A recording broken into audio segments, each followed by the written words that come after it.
Supreme court के आदेश के बाद हरीश राणा की इच्छा मृत्यु की प्रक्रिया को अब धीरे धीरे आगे बढ़ाया जा रहा है।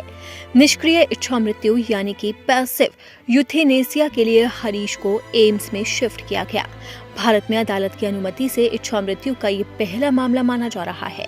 13 साल से वेजिटेटिव स्टेट में जीवन बिता रहे हरीश के मामले में अब डॉक्टरों की बड़ी टीम निगरानी कर रही है ताकि उन्हें लंबे समय से चल रहे असहनीय कष्ट से मुक्ति मिल सके। एम्स के सूत्रों के मुताबिक सुप्रीम कोर्ट की अनुमति के बाद हरीश राणा को एम्स में भर्ती किया गया और अब उनकी गरिमामय मृत्यु के लिए प्रक्रिया शुरू कर दी गई। इसके लिए मेडिकल बोर्ड का गठन भी किया गया।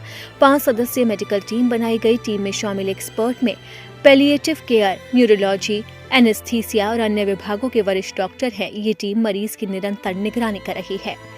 पैसिव यूथेनेशिया में इस वजह से समय लग रहा है क्योंकि कोर्ट से अनुमति मिलने के बावजूद प्रक्रिया तुरंत लागू नहीं होती। हर केस में मेडिकल प्रोटोकॉल और स्थिति का आकलन जरूरी है।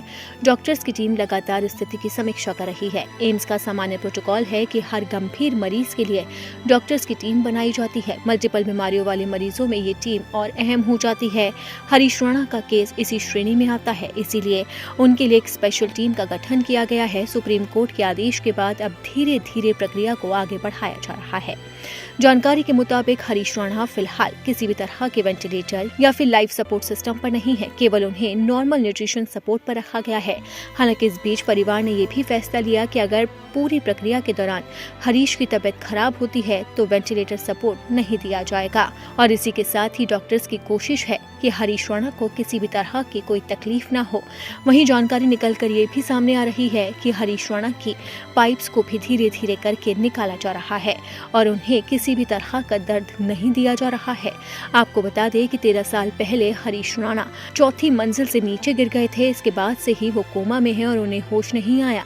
लगातार 13 साल तक माँ बाप ने उनकी सेवा की है, लेकिन अब माँ बाप की आंखें भी थक चुकी है और हाथ भी कांपने लगे हैं और उन्होंने नम आंखों के साथ सुप्रीम कोर्ट में इच्छा मृत्यु की याचिका दाखिल की, जिसे सुप्रीम कोर्ट ने अनुमति दे दी है। जिसके बाद उनके घर से हरीश राणा को विदाई दी गई और सीधा एम्स में भर्ती कराया गया और अब यहाँ पर उनकी इच्छा मृत्यु की प्रक्रिया को आगे तेजी से बढ़ाया जा रहा है।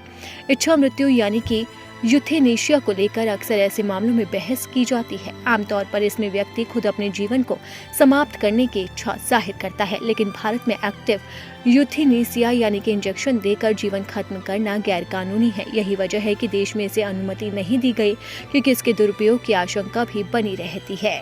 हालांकि कई अन्य देशों में इसकी अनुमति दी जाती है।